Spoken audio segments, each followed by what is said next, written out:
What's up, everyone? Welcome back to another review, and this time we're taking a look at Friday the 13th Part 5, A New Beginning, the second entry into the Tommy Jarvis trilogy. Okay, so I'm going to do my best to make this review as short and sweet as I possibly can, because when it comes to Part 5, I'm going to say this. Over the years, I've grown to appreciate elements of this movie. I think there are certain ideas that this movie does present and that they do explore that are the strongest parts of this film. And I also think this movie has got a lot of weakness to it. Basically, this movie tries to be a character study into the psychology of Tommy Jarvis. This movie tries to explore the trauma that he suffered as a kid, now that he's gotten older since the events of Part 4. This movie more or less tries to explore his psyche and explore the trauma that came with what he did to Jason and what Jason did to him and his family.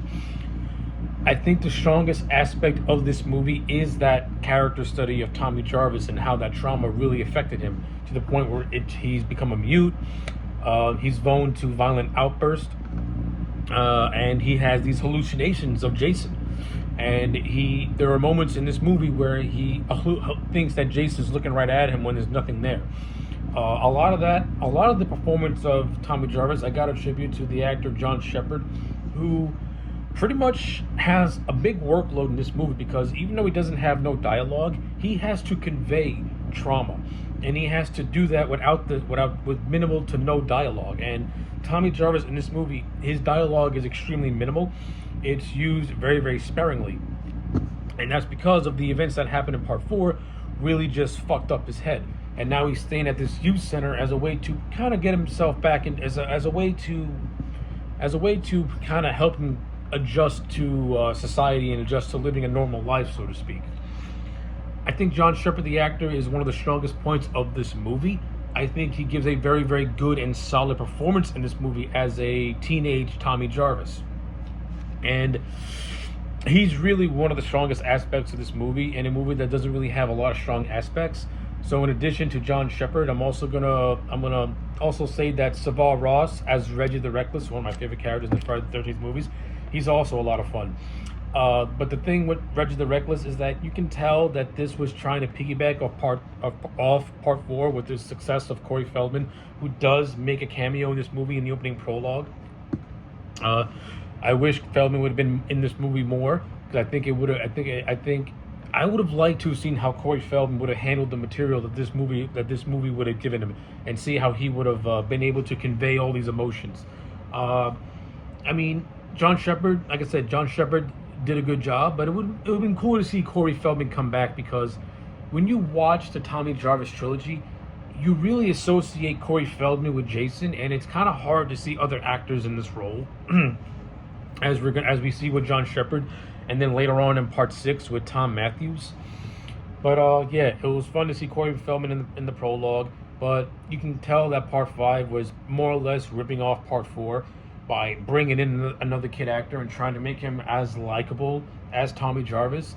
I don't think Reggie the Reckless has the longevity of a Tommy Jarvis, but he's a fun character, and Savall Ross does give him a lot of charisma. And I do like how this movie attempts to build a rapport with him and Tommy, though they don't really have enough scenes to really build on that. I think something cool could have happened with it. That's just my opinion personally. But what Savall Ross is given, he does make it work, and he does have some cool scenes towards the end of the movie in the third act. You have Miguel Nunez Jr., who is best known for playing DJ in the Street Fighter movie from 1994. He also makes an appearance in this movie. He has the iconic scene of being killed in a ship box. But he also has the iconic musical number with his girlfriend Anita, that ooh baby, thing, which is what this movie's best known for, is the ooh baby, aside from Roy. and trust me, I'm going to get to Roy very soon. But yeah, it was fun to see Miguel Nunez Jr., who plays the character of Demon, who was the brother of Reggie the Reckless. They have a nice little scene. It would have been cool to see these guys have more chemistry, have more scenes together to really build that brotherly bond. But I think they're in fear of maybe retreading Part 4 by doing that. But I think it would have been cool to see. I mean, that's just me personally. This movie doesn't really have a lot going for it, with the exception of Tommy Jarvis's character exploration. This movie is kind of just meh. Uh, Other actors and characters that I like them, but I think they're misused. One of them is Sheriff Tucker, played by Marco St. John. If you've seen Punisher from 2004, Marco St. John has a brief cameo in that movie as he plays the cop that confronts Frank when Frank is seen in Florida after his supposed death by the hands of Howard Saint. Marco St. John plays a sheriff that's investigating these new string of murders that are being done around Pinehurst and Crystal Lake. He has the theory that it's Jason Voorhees. This leads to a confrontation with the mayor, who says that Jason Voorhees is dead, that he was cremated. But Tucker poses the question of maybe Jason's not dead, maybe he's alive, and because the mayor mentions that Jason's was cremated and turned to ash, but Tucker opposes that by saying, "Were you really there? Did you see his body be cremated?" Like the movie. And that's pretty much Tucker. Tucker is trying to investigate what's going on here. And this raises the whole idea of is Jason alive, or is there a copycat killer going around? So the overall genesis of this movie is that of is it the real Jason or is it a copycat? And basically Tucker's whole subplot is the investigation, which I don't think there's enough scenes of to really make me feel like I'm immersed. If you wanted to make this movie interesting, like I mean really really interesting, I think this movie should have been done in the same vein as, let's say, a Seven, like before Seven ever happened. But you understand what I'm going with. This movie should have been more of an investigation movie, like a more of a police procedural type of movie, something similar to Seven or Zodiac. And I think that would have made the mystery feel, to me, a little bit more rewarding, and it would have gave the Tucker, the sheriff, the character of Sheriff Tucker, much more to do than what he really does in this movie. Instead, this movie presents decent ideas, but it sticks too hard to the formula, and it kind of just meanders. Like this movie does a really good job of just meandering around until getting to the third act. I don't really find this movie engaging at all, with the exception of a couple of elements. Like I said, the stuff with John Shepard and the attempts of exploring Tommy Jarvis's psychology, that stuff was good. But you also have characters that could have been done so much better if let's say you had a better writer, and if you definitely had a better director. This movie is directed by Danny Steinman, and he's best known for directing adult films prior to doing this. And you can tell by this movie that it has a lot of sleaze to it. Of all the Friday the 13th movies up to this point, this one felt the more gratuitous in terms of the violence and in terms of the nudity. Not saying there's anything wrong with that, but you can tell where Danny Steinman's priorities were when it came to this movie. He wasn't focused on character or exploring some decent psychology. He was more focused on making this into an exploitation movie, instead of actually doing something creative. Instead of mixing those two elements together, he focused heavily on one and was more or less felt disinterested in the other. Like he was only doing that part out of committee, and not because he thought that there was something good to come out of it. And that's my biggest gripe with this movie, is that it has good ideas, but it has really bad execution. And you do have characters in here that are set up to be somewhat decent. Like you got the character of Matt, who was running Pinehurst, this juvenile hall, so to speak. He's a decent character. He's well likable. The movie kills him off unceremoniously. You have Reggie's grandpa, who comes across as very likable. He dies. You have this weird redneck mom and son who are like antagonists towards the people at Pinehurst, and they're just so over the top cartoony that when Roy kills them, I'm actually glad that he did, because they're out of the movie and they suck. You have these two greasers who have no business being in this movie. They come out of random. They weren't set up before, and they just come out of complete nowhere. They're just there to fill a body count. You have these other two characters of Billy and Lana. They're just there to have a body count. However, Billy does have one of my all-time favorite lines in a Friday the 13th movie, where he's snorting cocaine and he's saying, "Today's forecast is sunny in the mountains, cloudy in the valley, and snow flurries up your nose." That's a funny fucking line. I love that line. But he's just gonna get dispatched. Like, a lot of the kills in this movie, and a lot of people and the victims in this movie, they seem just filler. At least until when Roy gets to Pinehurst and he starts killing those characters. But even then, it feels like it's just being done out of committee. Like, I know I keep saying the character of Roy without really fully explaining who Roy really is. Well, let me explain who Roy really is.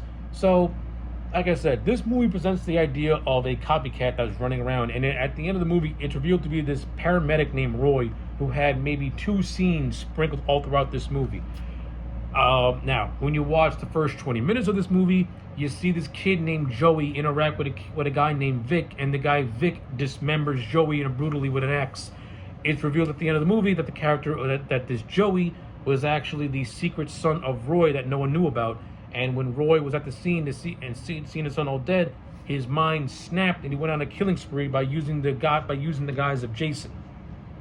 Now, my whole thing is that I can understand if he goes after the people of Pinehurst, but what was the point of attacking these 2 greasers? What was the point of attacking Billy and Lana? Like, at the end of the day, what did those 4 characters have to do with Pinehurst?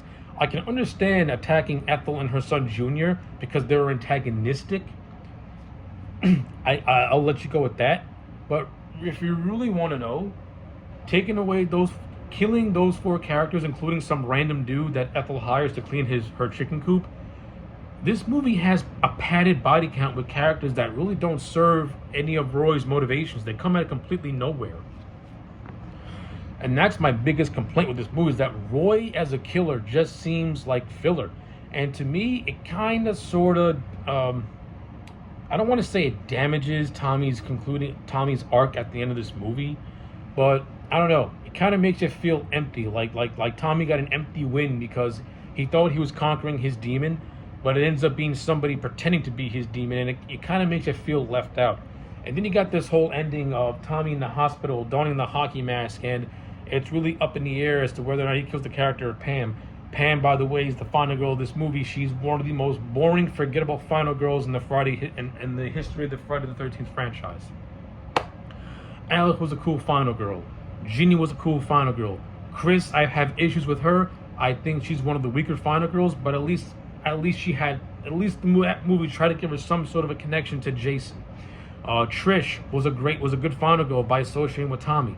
Pam serves no purpose. She's just there as one of the social workers that works with Matt. She's literally a final girl because everyone else got eliminated.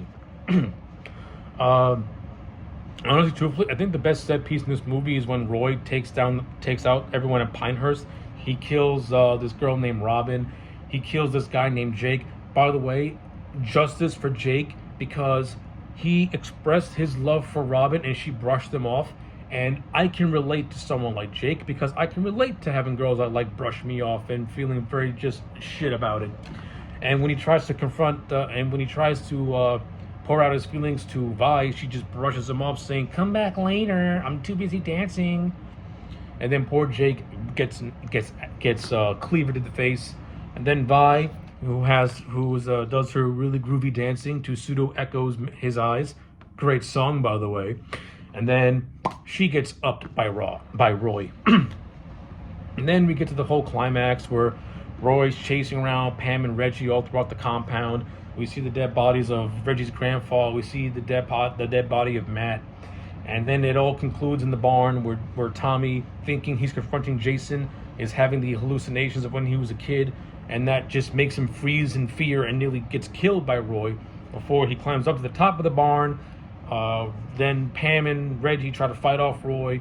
They do a fake out death in which Roy's not really dead, he's alive. He tries to grab Reggie before Tommy takes the machete, chops off his hand.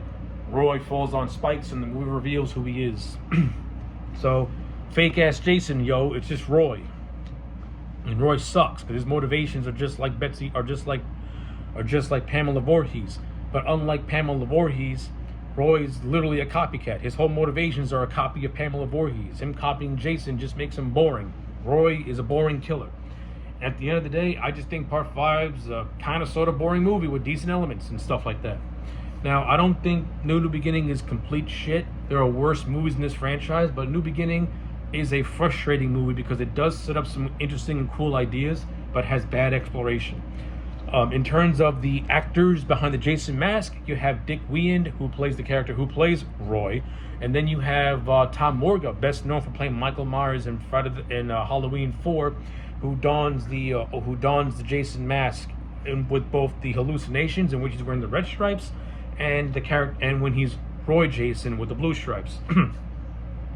And that's another thing, right? Maybe I understand Roy is supposed to be a copycat Jason, but if you've ever seen the poster for this movie, it has like this really cool like hockey mask that looks like a face cut that looks just creepy. And instead of using the Jason hockey mask, this movie should have used the hockey mask that was used in the promotional material, because that would have gave Roy his own identity. I mean, would it have been enough to make him interesting? No, but would he have at least had a cool visual look to him and look like his own character? Yes. And that's another thing, man.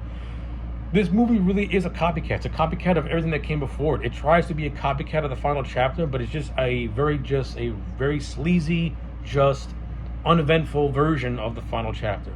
I understand that this movie has its fans. I'm just not one of them, and that's why at the end of the day, A New Beginning to me is a solid 4 out of 10. It just focused on the stuff with Tommy Jarvis, because that's the best elements of this movie. Everything else around it, I think, just drags it down. But if this movie was in the hands of, let's say, of a Wes Craven or a John Carpenter, I think A New Beginning would have been something much, much more special. Hell, I would have brought back Joe Zito and Barney Cohen, because I think they would have made a killer movie. But yeah, when all said and done, Friday, The New Beginning is a solid 4 out of 10. And yeah, that's all I got to say. Like the video and subscribe. Check you back next time for more.